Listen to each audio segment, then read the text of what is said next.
to Book 101 Review. Book 101 is all about the books that I read for the last 40 years. And today I have my special guest. She's the author of the book 110 CBT Tips and Tools. No other than Miss Judith A. Belmont. Welcome to Book 101, Miss Judith, and can you please introduce more about yourself? Okay, thank you for having me. This is my book that came out a couple months ago. I was a therapist for over 40 years, and this is my 11th book, actually. And it's about how cognitive behavior therapy can help you in any quest for personal growth and development. Miss Judith Belmont, thank you so much for sharing your knowledge to the world. What inspired you to write 110 CBT tips and tools? Well, I have written, as I said, 11 books. This is my 11th. And my publisher asked me to write another book. I have a series called The Tips and Tools for the Therapeutic Toolbox. And CBT has always been the orientation that I have adopted in my own practice. And so I wrote a book about that. And basically, it's not a narrative book. There's basically 110 separate tips on dealing with stress, dealing with anger, overcoming loss, overcoming trauma, uh, managing anxiety, a lot of common issues that people have. I have different exercises, handouts, worksheets, etc., to give hands-on skills for a better life. A better life indeed. So, Miss Judith, what do you choose to structure the book around actionable tips and tools rather than a traditional chapters? Well, that's just the way all my books are. They're just very hands-on. It's the type of thing that you can pick up and you take, one tip out of the 110 and you don't have to read the other 109 tips. You could just take it whatever you want, some little self-help idea for a visualization or an activity to help you in conquering whatever is coming up that day. Who did you write this book for, and how did you hope it supports their mental health journey? Well, I think everybody has some room for growth and more happiness and more enrichment in their lives. And so basically, this book is for anybody interested in becoming a better person and happier. And that includes basically about everybody. What makes cognitive behavioral therapy such a powerful approach to managing emotions and behavior? Cognitive behavior therapy, which is known as CBT, is actually the most widely adopted orientation in the world. And basically, the premise is the quality of your thoughts determine the quality of your life. And so, if you think in rational ways, in healthy ways, you're going to feel good. If you think in irrational ways, you're not going to feel good. So, for example, if you have a setback and you say to yourself, I'll never get over this, I can't stand it, you're going to feel depressed and anxious. But if your self talk is more rational, I'm going to have a hard time getting through this setback, but not having all these extreme thoughts, you're going to feel more in control and more empowered. That's an example of how CBT can help focus on how you think determines how you feel. Indeed, Miss Judith. So let's understanding CBT in action. For those new to CBT, how would you explain its core principles and simple way? Okay. The core principles are basically can be broken up into ABC. It's as simple as the psychological ABCs. A is an act or an event, and C is the consequence, which is your feelings and your behaviors. And a lot of times people think that A goes directly to C. Something happens. Let's say someone walks by you and doesn't acknowledge you, someone you know well. You might feel angry. You might feel rejected. You might feel amused. And it all is determined by the B in the middle, which is your belief, how you interpret the situation. If you think, oh, that person walking by me didn't see me, you might be amused. If you think, oh, that person doesn't like me, you will feel rejected. So it's all in the way that you think determines the way that we interpret the world. So interpretations are important. And a lot of times people confuse facts with their fiction that they tell themselves. People who label themselves, for instance, saying, oh, I'm a loser, I'm too sensitive, they're going to feel bad about themselves. But that's not rational thinking because you are basically labeling yourself. Labeling is an example of a cognitive distortion. And the more cognitive distortions you have, the more difficult your life will be. And so, what CBT does is it helps you dissect what are distortions and what is the fact. So you can determine fact from fiction and you can make sure the narrative in your life is going to be a healthy one. Definitely the healthy one.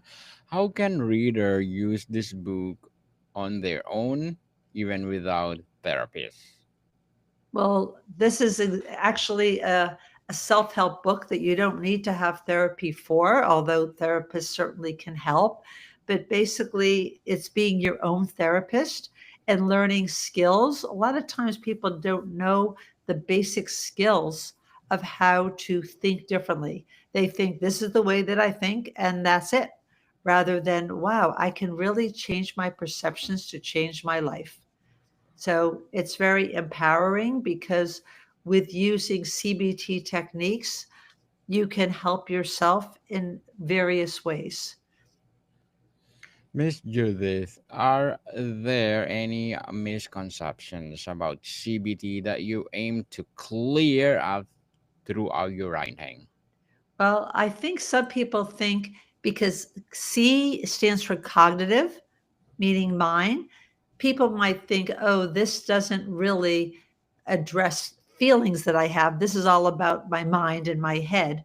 But actually, CBT focuses on the quality of your feelings is due to the quality of your thoughts. So it's not that we discount feelings, it's that we realize you can't say to yourself stop feeling sad, but you can say to yourself I identified what I'm saying to myself, which is I am such a loser, and that you can tackle. So you can't change your feelings directly. You can't say, oh, I shouldn't be tired, or I shouldn't be bored, or I shouldn't be unhappy, but you can identify things that you can change that will make you feel better. Miss Judith, let's talk about on writing and creating toolbox.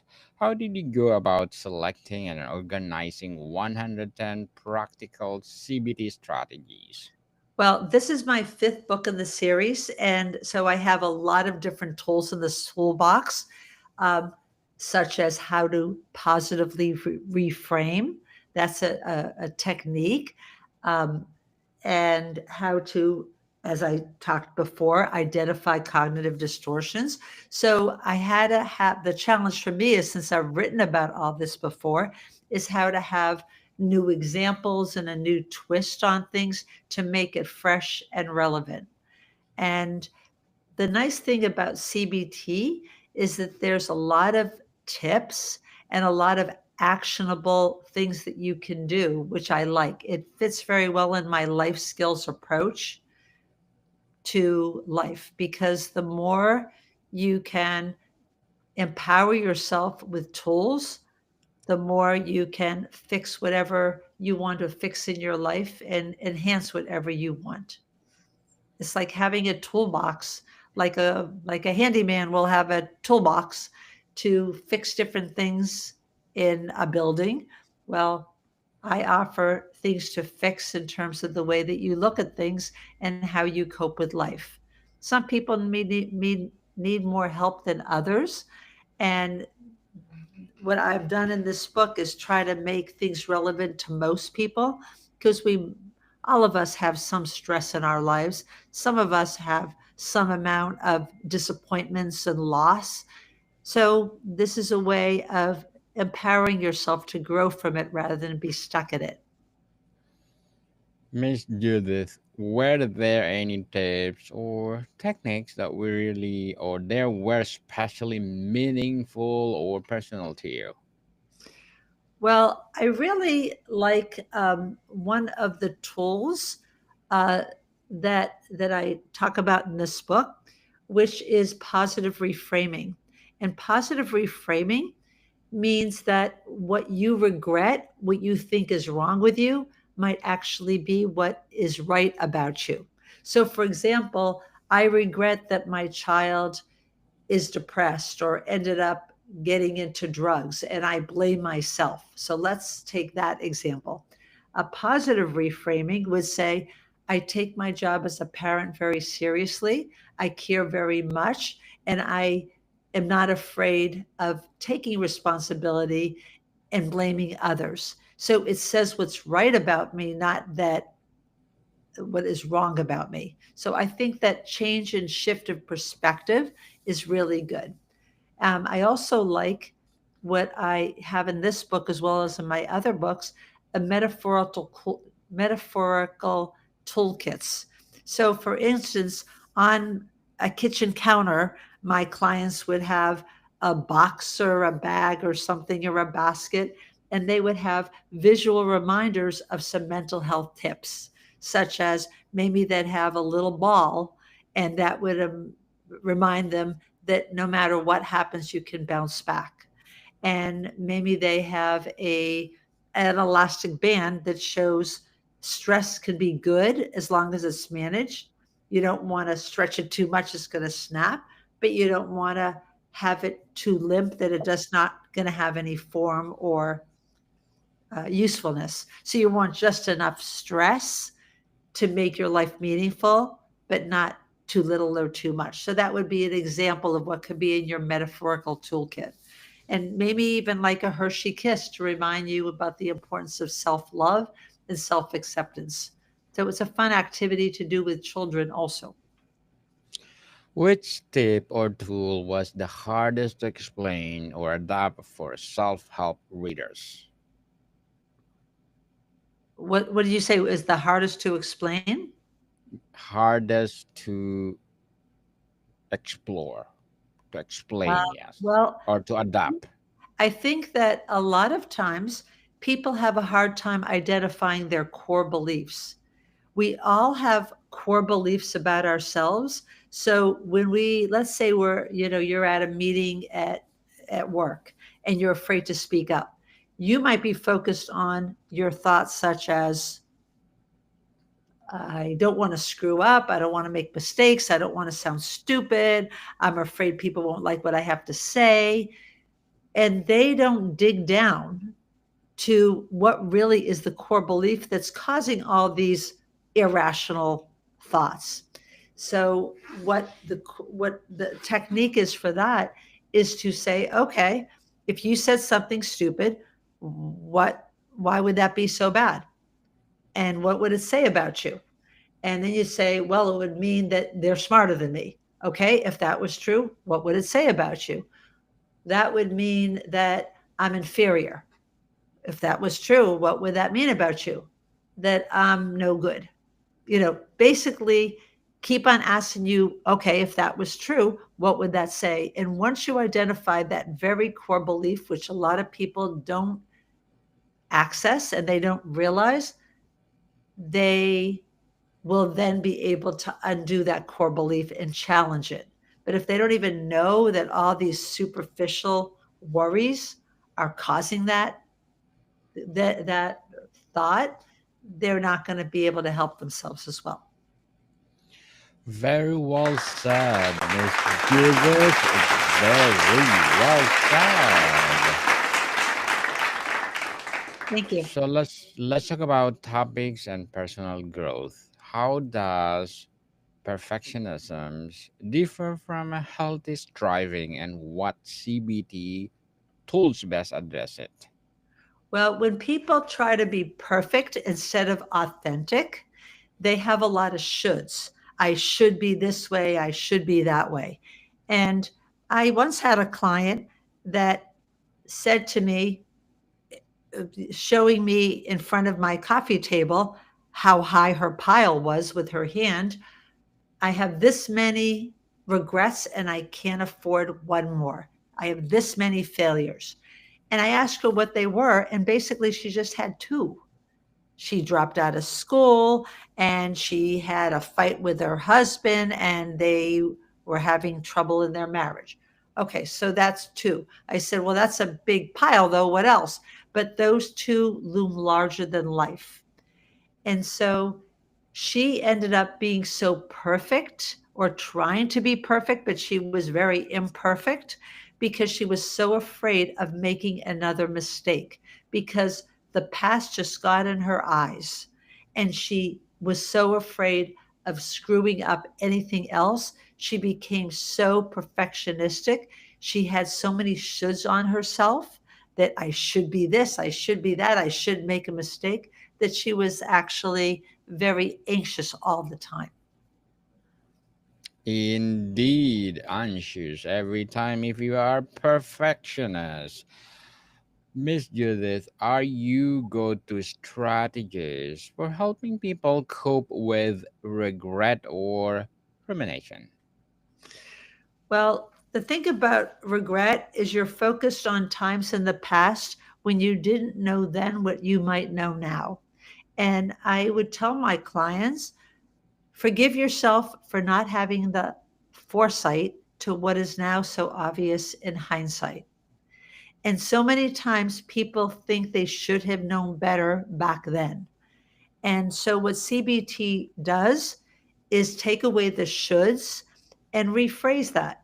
Instead of I should have known better, say I wish I knew better. And now, with the knowledge that I have, I'll do better now. Because there's one thing for sure, reworking the past never works. And we all have things that in hindsight were not so wise and we might regret, but it's a matter of how you incorporate it in your life to move on. Indeed, Miss Judith. So, what will be your short-term and long-term goals in writing? Well, the goal would be to build on your mistakes. For instance, if you felt like, oh, when my kids were younger, I got so anxious and yelled too much. Well, now you make sure that you treat them especially with kindness and treat everybody else with kindness around you. You have the ability to improve on yesterday. Never compare yourself to where you were yesterday because you know more now than you did before. And by having what's called a growth mindset instead of a fixed mindset, you end up focusing on your growth and how much you're moved on rather than being stuck in where you were. Well, good luck to your goals, Miss Judith, and looking for more and more empowering books about CBT. And what will be your advice for those people out there who want to experience a CBT performance? Well, CBT is actually quite simple um, for use the techniques, at least the way that I wrote about it, because all they need to do is follow along the prompts or the visualization or fill in the logs or the quizzes that are offered in my book as well as many others, and you're guided. It's not like, okay, you should think healthier. It's how to think healthier. What actually do you do? What's the how to's? And we break it down. For instance, just even focusing on knowing what's a thought and what's an emotion. A lot of times people confuse them. If you confuse a thought and an emotion, how are you going to change your thoughts if you don't even know what they are? So, for example, I say to people, okay, like, for example, I feel like you're criticizing me. Is that actually a thought or is that a feeling? You say, I feel like you're criticizing me, but it's actually a thought. I feel bad because I think you're criticizing me. It might sound like semantics, but it's actually not. It's being able to identify what's a thought and what's a feeling because you can change your thoughts, but you can't change your feelings directly. You can't talk yourself out of feelings, but you can challenge the irrational thoughts. Well done, Miss Judith. Well done. Before we wrap up our discussion today, Miss Judith, I'm inviting you to please do check my Book 101 review merchandise, because on Book 101 we read it, wear it, and live it. That's the Book 101 way. So if you're looking for a cap or t-shirt, mags, notebooks, and many more merchandise, please do visit my Daniel shop 412.com. So please do grab a merchandise on Book 101 review. Miss Judith, do you plan to write another installment or create a workbook to complement 110 CBT tips and tools? Miss Judith? Yes, I'm sorry. What was the question? What made me want to write it? Yeah, do you plan to write another installment or create a Oh, I workbook? see. Oh, no, no, no. I think that I really want to get this book out there, and I want to put a lot of effort into giving people the tips and tools that's already in this book. It's out of my 11 books, this is the most comprehensive. And it basically summarizes a lot of the things that I have had in my other books. So instead of writing another one, I'd like to really get this out there, which is part of the reason why I am on this podcast today. Yes, indeed, Miss Judith Belmont. Thank you so much for sharing 110 CBT tips and tools to the world, and looking for more and more and more empowering books like this to come. So, can you please invite our listeners to support your book itself? Well, you can go on my Amazon author page. Just look under Judith Belmont on Amazon and you can go on my author page or visit my website, belmontwellness.com. That's belmontwellness.com. And I actually have a lot of excerpts from this book and other books and other free handouts, worksheets, and resources. Yes, people, I support Miss Judith Belmont, because if you support her, more and more and more empowering books to come. So, Miss Judith, thank you so much for your Thank time. you so much for having me. I appreciate it. More to come, people. See you soon. Okay. Thank you.